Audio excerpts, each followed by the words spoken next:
Voilà, on est en live, on est en direct. Bonsoir. Bonsoir. Salut, salut. Bonsoir Vincent. Ça faisait depuis longtemps. Hein.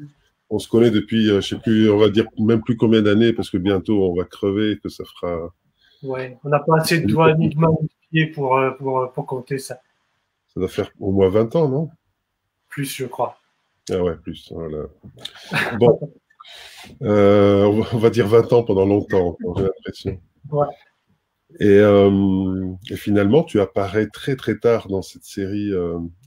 J'ai préféré d'abord donner la place un peu aux jeunes, donc c'est celui qui parfois t'appelle jamais tonton, qui est Jérémy Tolomé, qui était apparu avant Vincent Tolomé. Donc il était bon qu'il y ait une petite distance entre les deux Tolomé dans le temps. La relève est assurée. Mais ce qui est bien aussi, c'est que cette fois-ci, il y a un principe de cascade. Donc j'ai proposé à Vincent d'inviter quelqu'un qui lui ferait plaisir d'avoir avec lui. Et tu as proposé, avec beaucoup de plaisir, Lucie Tayeb. Veux-tu nous présenter un peu qui est pour toi Lucie? Lucie Tayeb, d'abord, c'est quelqu'un qui m'a fait beaucoup rire. C'était au Luxembourg. Je ne sais pas si tu te souviens, Lucie. On était avec Maya, moi j'étais avec Maya en duo, faire un truc avec Poema, les gens de l'Est de la France. Et puis, moi je t'avais expliqué que j'essayais d'écrire un texte où les gens sont en train de lever les talons. Oui, je me souviens très bien. Et j'avais des difficultés, je n'arrivais pas à décrire comment ce mouvement très particulier, tu peux classer des gens en deux catégories, des gens qui lèvent normalement le talon, très fluidement, et puis d'autres avec des petits à-coups comme ça. Et toi, ça faisait des semaines que j'essayais d'écrire un texte là-dessus. Et puis toi, tu m'as dit, mais c'est simple, tu l'écris, c'est tout. Moi, je me cassais la tête depuis très longtemps. Et puis on s'est recroisés plusieurs fois à des lectures, en fait. Oui. Et aussi un des livres qui est paru chez toi, David, justement, qui était les vies rêvées de Mike, Henri M. Mike Trizo, qui est sorti l'année dernière. Tu m'as fait le plaisir, en fait, Lucie, aussi de l'acquérir, et tu le lis avec ta fille. Oui. Ouais, oui, vous l'avez lu régulièrement. Et moi, j'étais très content que ta fille l'entende, ce texte-là. Oui. Donc, Lucie, ben voilà. Je sais pas, tu viens d'où, en fait, de Paris même ou Je suis parisienne, oui, je suis parisienne. J'ai un peu bougé. Je suis allée en Allemagne. J'ai fait des études d'allemand, donc j'ai quand même un peu bougé. Mais je suis née à Paris et là, manifestement, j'y vis. Et oui, voilà. Et moi, je crois que c'était la première fois que je t'ai entendue, c'était pendant un festival du Général Instinct. Ah oui. Donc, il y a quelques années déjà. Pas 20 ans, mais presque peut-être un peu moins de 10. Et ensuite, effectivement, à Poema, et on était venus avec ma petite vous écoutez tous les deux à la Maison de la Poésie. C'était juste cet automne avec Maya Jantard. C'était vraiment très beau. Oui. Et oui, ben voilà. Moi, Lucie, moi, je suis grand fan de ce qu'elle fait au niveau écriture et puis au niveau lecture aussi en public et les petites capsules sonores qu'elle fait. Enfin, je trouve que c'est super tout ce qu'elle fait. Voilà. Moi, je peux que vous recommander de la lire, d'aller l'entendre si vous avez l'occasion de l'entendre, de l'écouter sur le net. Merci, c'est adorable. Ça doit, surtout à des poètes comme vous, ça doit quand même manquer particulièrement, non, la partie scénique et l'espace scénique. Parce qu'il y en a qui en sont plus déliés, hein. Il y en a qui sont un peu plus indépendants de cet espace scénique, qui se retrouvent, on va dire, un peu plus dans l'univers livre ou de la simple lecture, entre guillemets. Mais tu parlais des talons qui se lèvent. Et là, je te visualise, et toi, et Laurence, d'ailleurs. Parce que vous avez tous les deux le talon qui se lève, d'ailleurs. Ça doit être l'école de l'époque du Big Band de littérature féroce, hein, que tu faisais avec Dom, Laurence et d'autres. C'est l'école du talon qui se lève. Voilà. C'est juste. C'est vrai que ça manque la scène et tout. Moi, j'ai la chance de travailler avec Gauthier, Gauthier Keyards, qui est passé là en live ici avec toi. Et avec Gauthier, enfin, on a tout un travail ici pendant le confinement. On a travaillé on s'est envoyé des fichiers son, des trucs comme ça. Donc, on a continué à bosser de cette façon-là, à défaut d'être en live, quoi, en fait. Ouais. Ouais.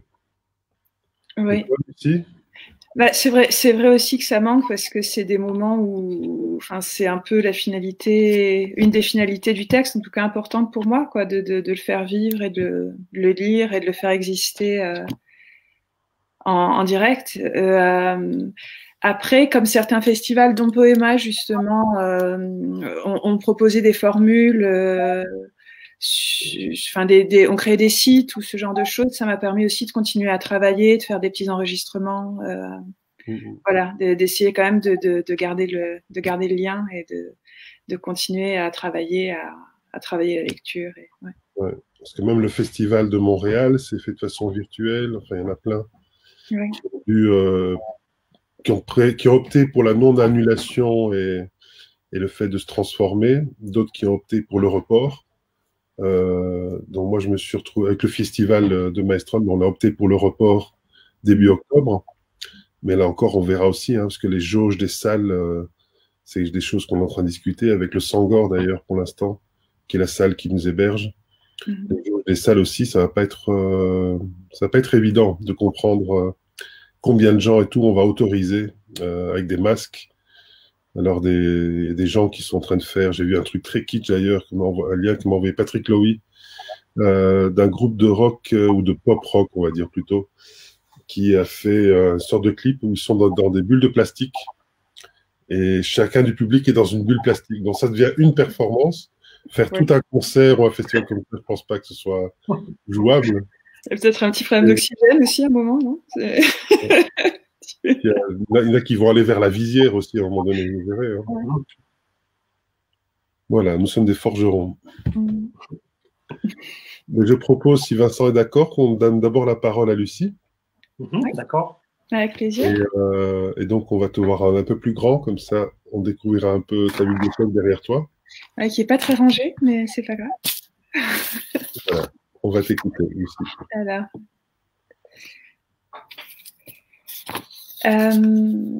Alors, j'ai prévu de lire. Du coup, je ne vous vois plus, mais vous êtes toujours là? Oui, on est toujours là.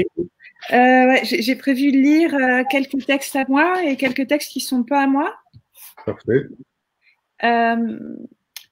Et j'avais envie de commencer par un poème de George Oppen.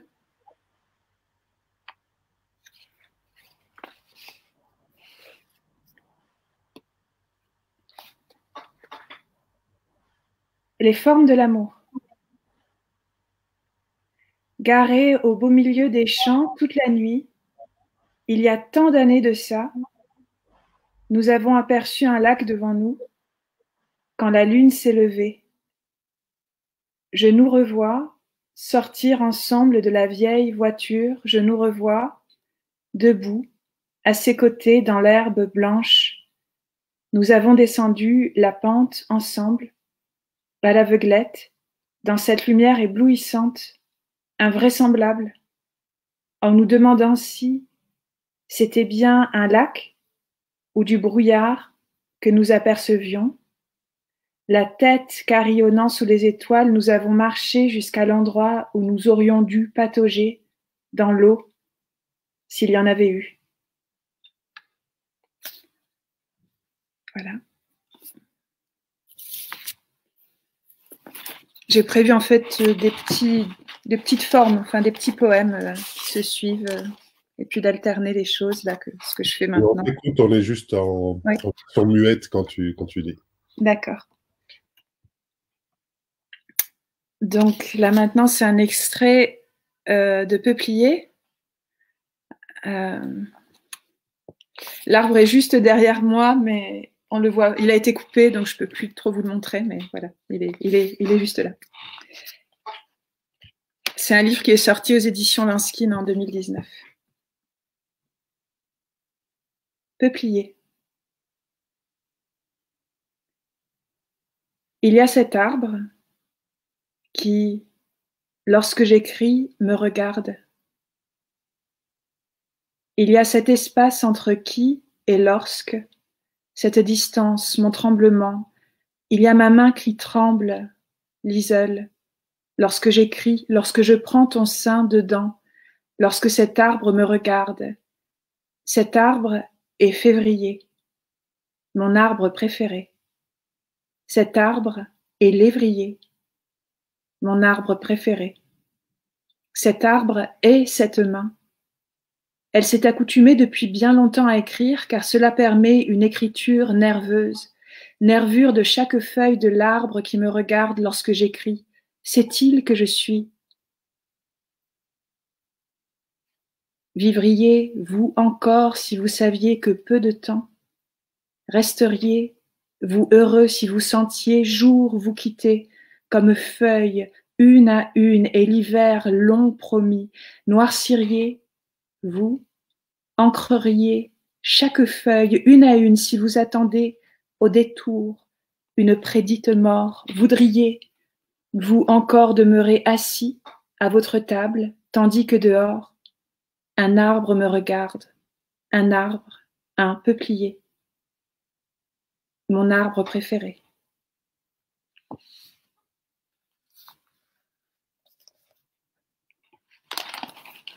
Merci. Je vois aussi que le format est assez particulier de ce livre. Hein. Tu peux le montrer un peu? Oui, bien sûr. Ouais. Voilà. Attends, voilà, c'est mieux comme ça. Je vais l'édition l'approche, en fait, je peux l'éloigner. Voilà. Avec le... On voit le reste de l'arbre derrière. Ouais.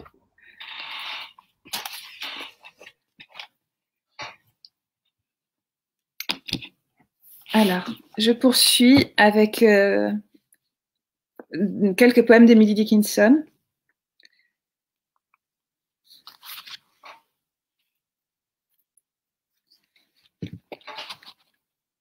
Pour tous ceux dont l'ami est mort, le plus poignant, c'est de penser comme ils allaient vivants à tel ou tel moment.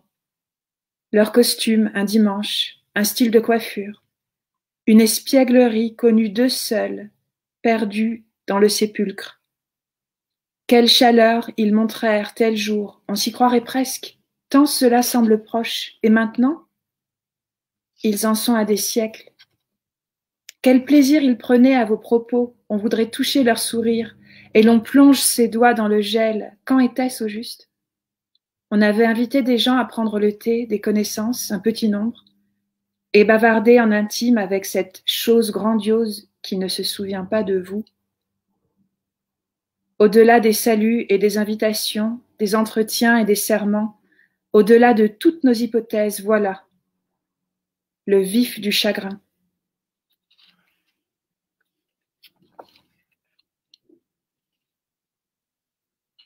Et un autre poème d'Emily Dickinson.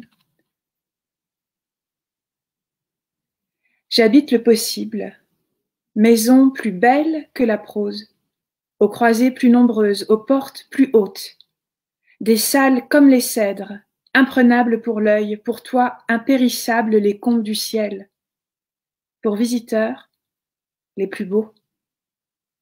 Mon occupation, ceci, déplier tout grand mes doigts étroits pour cueillir le paradis.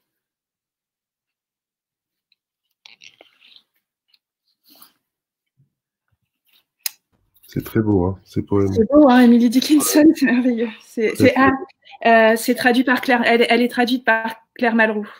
Oui, voilà, Okay. c'est parti. Et puis quelques poèmes inédits que j'ai écrits là récemment. Donc c'est des poèmes écrits ou recomposés, en fait. Voilà. Coucou La Rochelle. Ça se présente comme ça. Il y a des petites étoiles, il y a des astérisques qui correspondent aux pauses que je vais faire.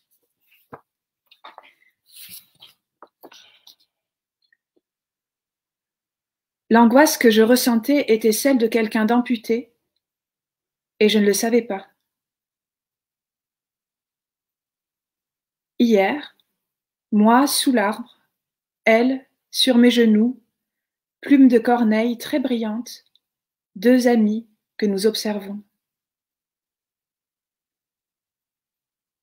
Aujourd'hui, petite fille debout sur le tourniquet, mesurant ses pas, agile et prudente, gendarme en tête à queue qui chemine. Odeur d'orage, averse très brève. Pascal, ce présent nous blesse. Quel présent? Quelle blessure? Il nous afflige.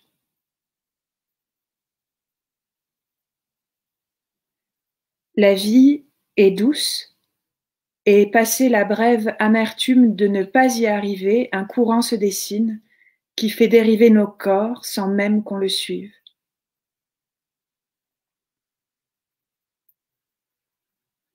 Des éclats de voix nous parviennent du dehors. Avez-vous renoncé à quelque chose?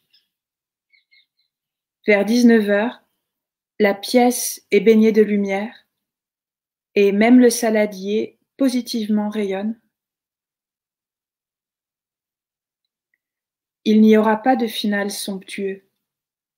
Au mieux, une transe qui ne culmine pas. Il se peut que bientôt, nous ne puissions plus vivre cette vie douce et que nous la quittions.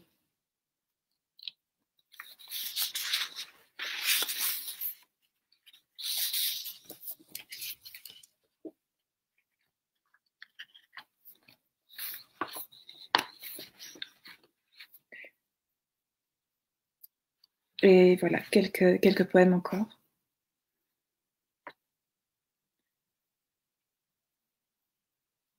Nous n'avons rien d'autre à regarder que les astres tournés par la fenêtre, cette lumière, soleil de jour, lune de nuit. Si rien ne nous lie, nous tombons.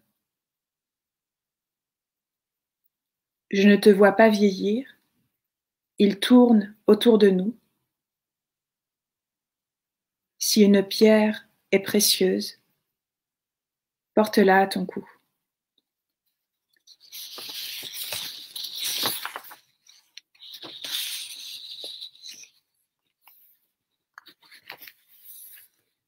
Et ça, c'était le premier poème écrit pendant le confinement. Et donc, je vais finir avec celui-ci. Je parle d'un film, c'est Blow Up d'Antonioni. Une mésange sur l'antenne. Où sont passés les humains? L'air devient beaucoup plus respirable. David Hemmings, ce matin, s'est de nouveau fait happer par le paysage. À la minute 17, on entend les arbres frémir.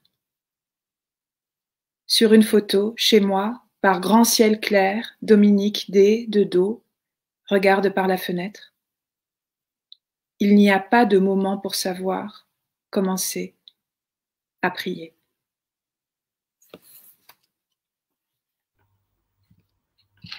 Ouais, c'est très très beau, Lucie. Merci. Merci beaucoup. Ouais, je te découvre en fait. Je ne t'avais jamais lu et ni entendu en réalité. Donc voilà, ça me donne envie de lire, de t'entendre. Ben, merci beaucoup. Merci à Vincent. Merci que tes choix. Ah oui. Alors, on va remettre le micro à Vincent aussi. Oui. Oui. Voilà. Ah, c'est à moi. Mais oui, c'est à toi. Alors, Jérémy Tolomé qui dit magnifique. Ah bon, voilà. Merci. Voilà. Merci. Je le mets tout de suite. Voilà. On ne croit pas qu'il est en train de dire magnifique. Ce que David... pour dire à Lucie, ce que David a dit tout à l'heure sur Jérémy, c'est mon neveu, hein, vraiment, oui. Celui qui vient de faire le commentaire magnifique. Oui. Voilà. Alors, bonjour à Jérémy d'ailleurs, oui, salut à toi.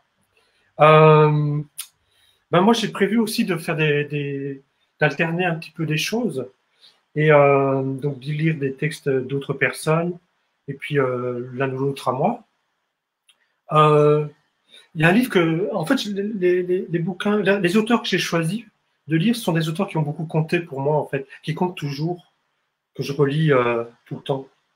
Et notamment ce livre-ci de François Muir, Le Palais des Haches. François Muir, c'est un gars qui est mort très très jeune, en fait. Et sa poésie est sortie après son décès. Le Palais des Haches, c'est son seul roman. Et j'adore Le Palais des Haches. Je vais vous lire le début, juste le début. C'est une espèce de conte. Mais c'est une femme qui parle. Ensuite, j'ai mangé. Ensuite, j'ai beaucoup mangé. Ensuite, bien entendu, j'ai bu. J'ai beaucoup bu. Ensuite, ce fut l'été. Il y eut du soleil, beaucoup de soleil, et des fleurs, et des papillons. Et je courais, je courais. Je voulais toucher les ailes des papillons. Et j'étais entouré d'une nuée de papillons, et je marchais dans les bois, et je n'avais plus peur des arbres menaçants. Je les regardais, je les renversais d'un coup de poing, et lorsqu'ils s'écroulaient, il y avait de la musique. Et les papillons me suivaient. Ils parlaient en saccades, et riaient très fort, et criaient à mes oreilles, et j'entendais aboyer, d'énormes chiens surgissaient. Et de même que je n'avais plus peur des arbres menaçants, parce qu'il y avait du soleil, de grands astres et des papillons qui parlent, de même, je n'avais plus peur des énormes chiens qui s'asseyaient en cercle, désignèrent un roi et me nommèrent reine des énormes chiens, des papillons qui parlent et des arbres abattus à coups de poing. Ensuite, je me couchais sur l'humus et j'entendais passer des cohortes de fourmis qui portaient d'innombrables morts enchantés de retrouver leur terre d'origine après leur long séjour au pays des morts. Et je tendais les mains et je touchais des pierres glaciales. Et le froid me saisissait malgré l'ardent soleil d'été. Et je mettais les pierres glaciales dans ma bouche, je les réchauffais, les avalais, les digérais, les déglutissais, les rendais chaudes et vibrantes à l'humus anonyme. Et je fermais les yeux et j'ouvrais les yeux. Voilà, un extrait de François Mire, donc le Palais des Haches. Et Lucie vous a montré un livre qui était paru à elle, peuplier, paru chez Lanskin. Ben, moi, j'ai un livre aussi chez Lanskin, en fait, qui est ceci. Oups, Mon épopée, paru chez Lanskin également. Et c'est un bouquin qui est paru 2 jours avant le confinement, en fait. Donc, c'est un bouquin qui est en train de déconfiner. Et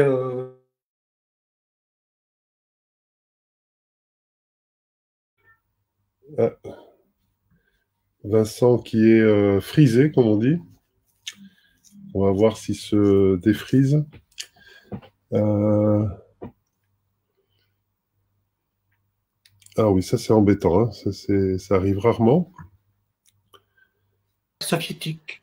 Voilà. Vincent, oui, tu étais frisé en fait, parce que tu as évoqué le grand froid, tu vois. Voilà, c'est ça. Euh, Donc voilà, moi je suis en train de montrer un bouquin qui est sorti chez Lanskin aussi, Mon épopée, qui est sorti 2 jours avant le confinement en fait. Et donc c'est un bouquin qui est en train de déconfiner à son tour. Voilà, voilà. Et donc ça se passe en Union soviétique dans les années 70, les années 70. Ça concerne deux lascars qui s'appellent Georgi Friorov et Konstantin Peterchak. Je vais vous lire, c'est un livre qui est composé de 22 chants. Je vais vous en lire un petit bout de l'un et de l'autre du chant 20. Attends, voilà, un petit bout du chant 20 et un petit bout du chant 19. En fait, Konstantin Peterchak parle tout le temps et l'autre, Georgi Friorov, il prend note de tout ce que l'autre dit. Donc voilà, c'est Peterchak qui va parler par l'intermédiaire de la plume de Georgi Friorov. Ceci a lieu le jour où Konstantin Peterchak aurait pu dire « Des fois, dans mes pelouses, dans mes steppes intérieures, les choses dodues me semblent louches. Je m'emporte contre les armoires. Je trouve de petits yeux au fond des bocaux vides. Ceci n'a pas eu lieu le jour où Konstantin Peterchak aurait pu dire « Des fois, dans mes pelouses, dans mes steppes intérieures, brume devant, brume derrière, brume qui pousse à partir. » Ceci n'est qu'une hypothèse. Je ne le développerai pas.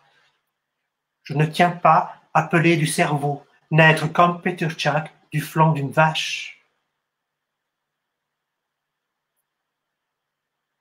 Mon épopée, chant 20. Ici, quand on meurt, on recommence.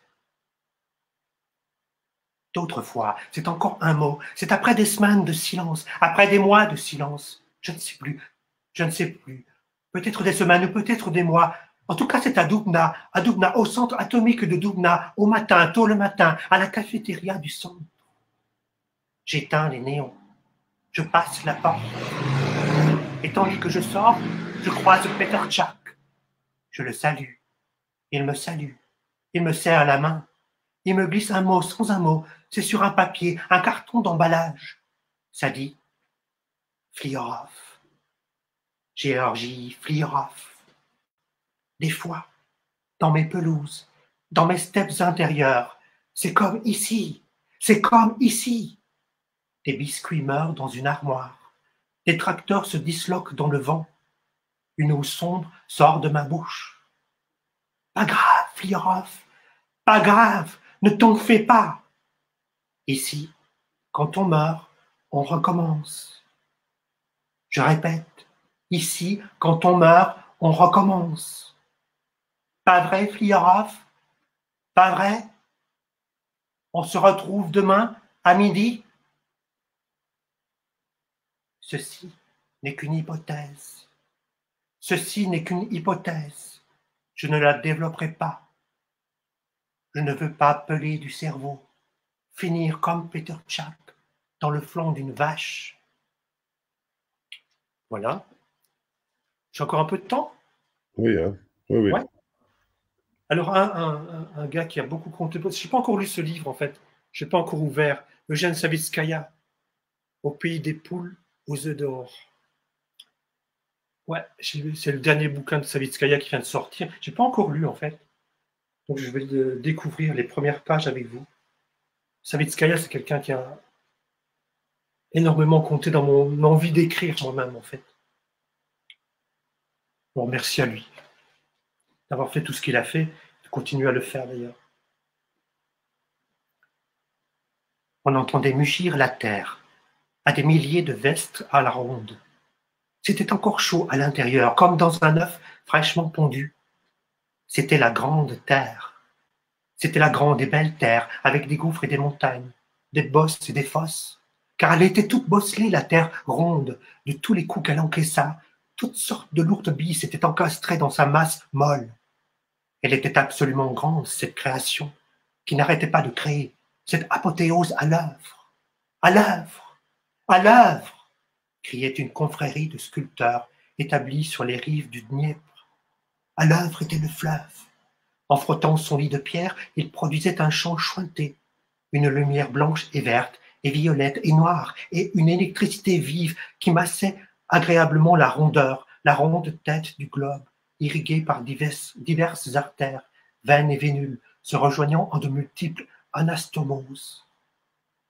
Parfois le sable se mettait à couler, et l'argile à glisser lourdement sur les flancs de la grosse boule, car elle était toute pentue, la bonne mère terre, puisque de l'eau vivante y ruisselait vers les nappes salées, houleuses et tumultueuses, agitées par les fluctuations de l'astre solaire, les souffles des flammes solaires et les mouvements giratoires de la sphère terraquée. On entendait mugir la terre dans sa belle nage dans le vide, dans le fluide du vide, dans la grande béance noire. Voilà, voilà. Début du livre de Savitskaya, Au pays des poules, aux œufs d'or. Et pour terminer, je vais vous lire juste un petit extrait de aussi un manuscrit en cours, quelque part, un manuscrit qui est coécrit en fait avec des ados, des futurs menuisiers, des gens qui vont travailler dans les travaux publics. J'avais commencé un atelier, un workshop avec eux, et en fait, le confinement est arrivé, donc on a continué à faire l'atelier par le net, et ça a donné un manuscrit, 40 jours dans la vie de Rocco McCall.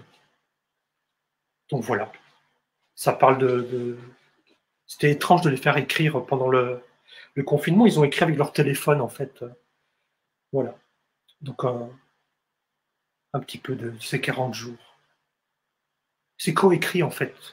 Donc eux, ils envoient leurs textes bruts, puis moi, je mets en musique quelque part, j'assemble les choses pour que ça fasse un manuscrit qui soit accepté par un éditeur. Et David David, grand merci à toi de l'avoir accepté, ce manuscrit. Ouais. Merci à toi. 40 jours dans la vie de Rocco McCall. Ceci est la vie d'un homme. Non, d'un ado. Rocco McCall. C'est mon nom. Ceci est ce que je vis, pense et fait 40 jours durant. Jour 1. Mon nom est McCall, Rocco McCall. Je suis un être mou, sans consistance, sans solidité. Je suis dans ma chambre, seul dans ma chambre. Demain je me lèverai, je m'enduirai de parfum, j'irai parfumer dans le monde. Ma mère dira, Rocco, tu sens bon. Mon père dira, Rocco, tu sens bon. Je serai Rocco McCall, le garçon qui sent bon. En attendant, je ne pense à rien. Je suis fatigué. Demain, une fois de plus, je rangerai le monde comme je peux. « 40 jours dans la vie de Rocco McCall, jour 2. Je m'appelle Rocco McCall. J'ai le même nom qu'hier. 40 jours dans la vie de Rocco McCall, jour 3. Je m'appelle Rocco McCall. Aujourd'hui, je ne travaille pas. Aujourd'hui, je regarde la pluie, le ciel gris et la pluie. La télé, le ciel gris et la pluie. La pluie, le ciel gris et la télé. Le ciel gris, la télé et la pluie. J'étudie. J'étudie. Des fois, je suis seul à la maison. Alors j'ouvre les armoires. Je sais pourtant qu'il ne s'y passe rien de neuf.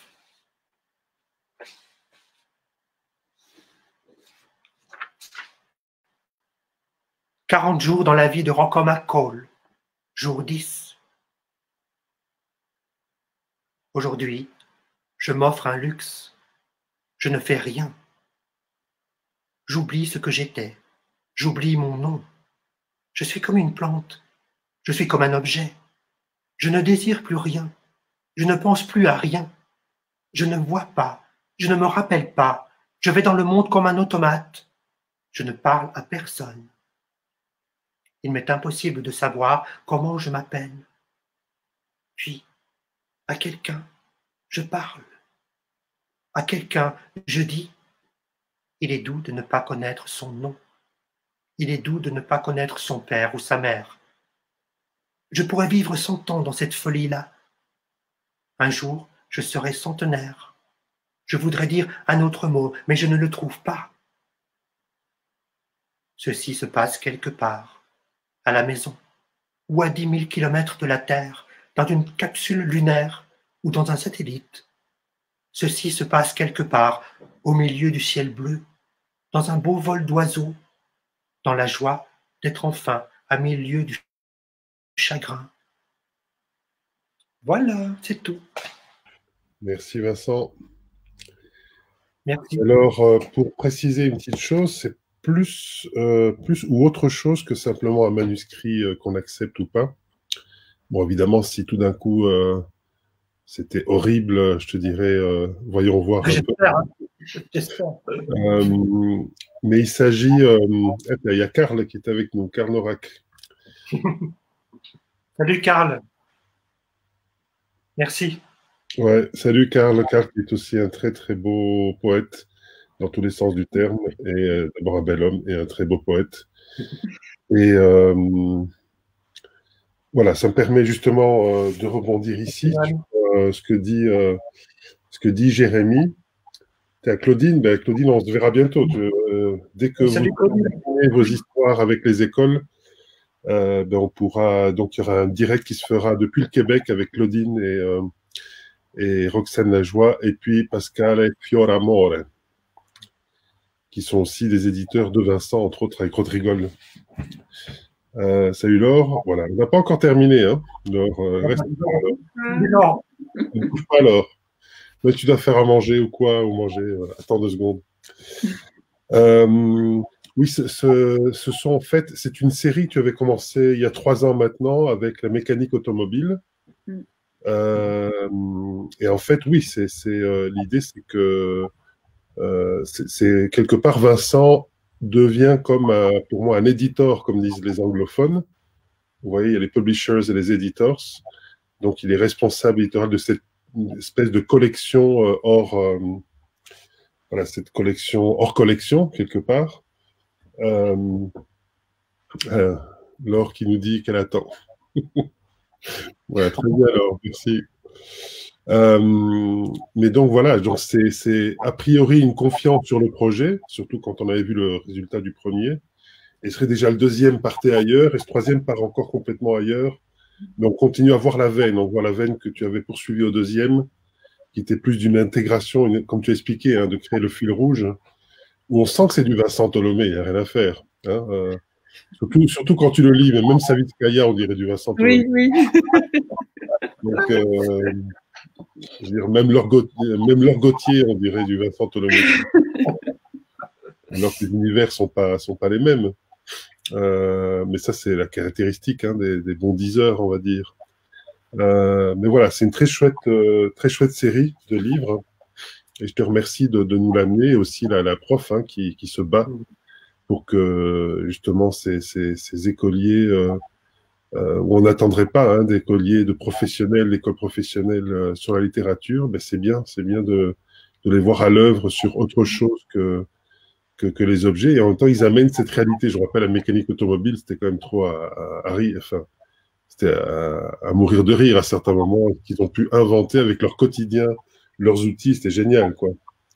Et je sais que même au-delà des intérêts qui peuvent être suscités à l'école ou dans l'école, il y a aussi des personnes qui suivent le travail littéraire de Vincent, qui ont, parce que ce livre a même été commandé en France, vous voyez, donc je me dis, là, il y a des gens qui ont quand même... alors, soit ils ont cru que c'était un livre de Vincent Tholomé, que le 4QTMA, c'était un concept, mais ça, on ne le saura jamais. Alors, j'avais prévu de lire quelque chose, mais je vais lire complètement autre chose, parce que j'ai l'habitude toujours, à part une fois, de lire quand même quand j'invite. Je pensais lire un texte de Serge Delève, qui est aussi un très beau poète belge, et liégeois, extrait de La Ligne Blanche, mais son récit, en fait, fait 4 pages un peu trop long pour ce soir. Et donc, j'ai opté comme ça, de façon imprévue, même si on l'a lu il y a quelques soirs, Alors, Laure, qu'est-ce qu'elle nous dit? Ah ben voilà. Une nouvelle lecture de Savitskaya. Est-ce que tu disais comment certains poètes doivent effectivement des choses à Eugène pour ce qu'il a ouvert, comme Brecht hein, aussi, comme Porte et comme Brecht, mais aussi ce que lui peut devoir aussi à Jacques Izoard, et ce que beaucoup doivent à Jacques Izoard, au-delà de sa poésie, de Jacques, plus que sa poésie, c'est ce qu'il avait créé comme groupe, comme noyau, avec le cirque d'hiver, entre autres, et donc ses rendez-vous réguliers. D'où l'importance des rendez-vous réguliers pour que la poésie puisse se déployer, en fait. Enfin, c'était tous les dimanches, je pense, au cirque d'hiver à Liège. Je vais vous lire 2 petits poèmes de Yannis Ritsos, extrait de Tard, bien tard dans la nuit, publié au Temps des Cerises. C'est un magnifique recueil. Le fou. Que de mensonges l'homme invente pour se ménager un petit coin sur cette terre. Le soir, les agents de la circulation se retirent, les magasins ferment, les étoiles s'enhardissent du côté du couchant et plus tard, on entend le fou du quartier avec son bonnet rouge qui fredonne dans la rue boueuse une rengaine triste, une rengaine d'enfant chargée de beaucoup de rides. Deuxième poème, sorti de prison, tout entier livré, abandonné à la plénitude du vide indifférent, il dépouille ses ailes, celles qui l'ont porté jadis au zénith. Il les plume une à une, comme s'il effeuillait une grande marguerite étrangère, devant les petits marchands de chaussons au fromage, aux chaises crasseuses.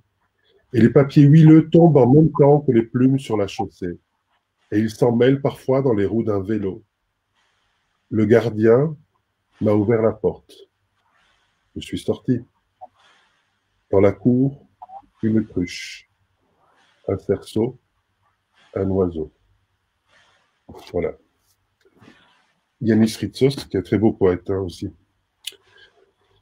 Et donc maintenant, on va terminer en écoutant en vidéo Laura Vasquez. Pourquoi en vidéo? C'est parce qu'essentiellement, Laura n'avait pas une assez bonne connexion chez elle que pour parvenir à être avec nous ce soir. Tu peux nous dire, vous connaissez tous les deux Laura? Oui. Qui a envie d'en parler alors? Tous les deux ou... Lucie, tu y vas? Non, vas-y, je te laisse la présenter, tu la connais mieux que moi. Laura, c'est une fille qui habite à Marseille. Voilà, donc elle habite à Marseille et c'est une fille avec qui on a sympathisé, elle et moi on a pas mal sympathisé et c'est aussi quelqu'un qui s'est fait une spécialité, j'ai envie de dire, de dire ses textes en public de façon très tranchée comme ça, sans agressivité du tout, mais très radicale dans sa manière de dire les choses. Et en général, elle écrit ce que j'aime beaucoup chez Laura, c'est sa façon aussi de créer ses poèmes. En tout cas, certains d'entre eux. Elle écrit vraiment tout le temps, au téléphone, avec ce qui se passe en rue, des choses qui lui percutent la vue et les sens, j'ai envie de dire. Des petites phrases qui ressemblent à des proverbes un peu énigmatiques. Et cette façon de faire là, voilà, moi j'apprécie beaucoup. Et c'est dommage qu'elle n'était pas en direct avec nous, mais voilà, sa vidéo, je pense, va vous donner, pour ceux et celles qui ne la connaissent pas encore, un petit éventail de ce qu'elle fait, de qui elle est. Voilà. Voilà. Et Laura, on l'a accueillie, pas encore au festival, comme Lucie d'ailleurs, qu'on n'a pas encore accueilli au festival, mais ce sera... Je sens que ça va venir, si tu en auras envie. Avec plaisir. Ah voilà, mais tu vois, Karl Norak qui aimera dialoguer avec Laura. Et à mon avis, pas que avec Laura. Et oui, Laura, on a publié son livre qu'elle a réalisé avec Arnaud Caléja, Les Astropoèmes, donc à l'Arbre à Parole, dans la collection IF, dirigée par Antoine Waters. Et on va écouter Laura. Si vous buvez plusieurs verres d'eau, vous n'aimez plus l'eau. Si vous buvez encore de l'eau, l'eau vous dégoûte. Si vous buvez encore de l'eau vous blesse. Si vous buvez encore de l'eau ne sera plus de l'eau. Chaque centimètre tombe. Les centimètres coulent. Chaque centimètre boit. Coupé, la main d'un inconnu, cette main ressemble à une main. Aplatir une main avec un poids lourd. Est-ce que la main a la forme d'une main? Est-ce que la main existe quand elle n'existe plus? Est-ce que la main imite la main? Rentre dans un fleuve et ne rentre pas dans le fleuve. Sois dans le fleuve et tu n'es pas dans le fleuve. Ne comprends pas le fleuve et comprends le fleuve. Tous les autres sont dans le fleuve, tu es dans le fleuve. Et vous n'êtes pas dans le fleuve, le temps passe comme ça. Jette les morts les uns sur les autres. Imagine le sommeil, le temps passe comme ça. J'avale de petits cailloux. C'est quelque chose de religieux. Quand on répète le même mot 1 milliard, 1 milliard, 8 milliards, 19 milliards de fois, il devient Dieu. Comme on n'a qu'une tête, il ne faut pas la couper. Je tape sur un mur pour entendre le mur. Cuire de l'eau, casser des gouttes avec un marteau, il tue de l'eau. L'eau ne connaît pas les gouttes. La douleur aimait l'eau. Elle aime l'eau. L'œil est le seul organe transparent de la personne. Une rivière, on voit une rivière. Trempe un pied dans la rivière, le pont s'est écroulé. Un pont s'est écroulé dans une rivière, des chevaux noyés dans la rivière. La rivière, les enfants lèchent la route. Les miettes roulent sur les routes, les enfants, les miettes, les enfants sucent, ramassent. Un arbre sur une route n'est pas un arbre, mais une route. Avant, le monde n'avait pas de route. Le monde était une seule direction. Voilà. C'était Laura. Ben, merci à tous les deux. Merci. Merci à toi. Merci à Lucie. Merci beaucoup. Merci à vous. Voilà. J'ai dit à Lucie que ça durait plus ou moins une demi-heure. On est sur les 3/4 d'heure ce soir. Mais c'est, voilà, on prend le temps alors ce que j'adore de ces moments, de ces rendez-vous, c'est que vous savez, on dit toujours, ouais, sur Internet, faites pas plus qu'1 minute et demie, 2 minutes, 3 minutes. Mais on peut dire, voilà, on s'en fout. Donc, soyons ensemble le temps qu'on a envie de rester ensemble et de partager ce qu'on a à partager. Les gens prennent ce qu'ils veulent prendre. Et on est content. Il y a des gens qui suivent, qui regardent, qui réécoutent. Parce que ça reste sur Facebook, comme ça, vous le savez. Oui. Et au-delà de ça, il y a, dans les 10 minutes qui suivent, je mets ça sur la chaîne YouTube de Maelstrom. Donc, il y a toute une playlist poésie au-delà du confinement. Comme ça reste en dehors des réseaux sociaux, parce qu'il y a des gens qui n'y sont pas. Et ça permet éventuellement aux personnes de partager. Je vous remercie beaucoup. Et Vincent, n'hésite pas à me relancer la semaine prochaine pour ce que tu sais. Oui, d'accord. Parce qu'il faut qu'on fasse ce petit livre que tu viens d'évoquer pour que les écoliers l'aient avant la fin de l'année scolaire quand même. Voilà, on va y arriver. Je serai probablement ailleurs la semaine prochaine, mais ça, c'est une surprise. Ça se déconfine complètement, là. Hein. Ça bouge. C'était un grand plaisir, Lucie, de te rencontrer, de te connaître. Partager, oui. Beaucoup d'affinités avec les tests que j'ai entendus de toi. Une belle surprise totale. Merci à tous les deux. Et à tout le monde. Merci à toi, Lucie, d'avoir accepté d'être avec nous. Bonsoir à tout le monde et rendez-vous pour la suite. Bonne soirée. Bonsoir. Salut. Salut.